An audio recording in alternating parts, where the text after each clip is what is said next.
Mansfield police, let go of the door! This body camera video shows the dramatic moments police found a girl and arrested the suspect in a statewide Amber Alert. We're going off of that this guy's dangerous. 18-year-old Clayton Philips is accused of kidnapping the 13-year-old in Brownsville, 500 miles away.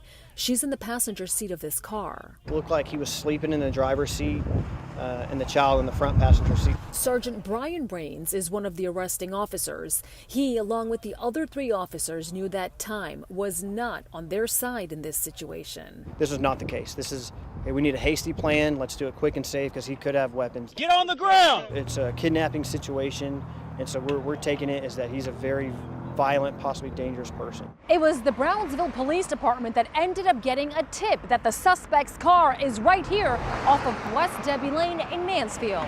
Not a normal area for a vehicle to be that time of night, and they also had some parking lights on that caught my attention. Police say the 13-year-old girl and Phillips met online, and Phillips then drove to the Dallas-Fort Worth area where he may have family nearby.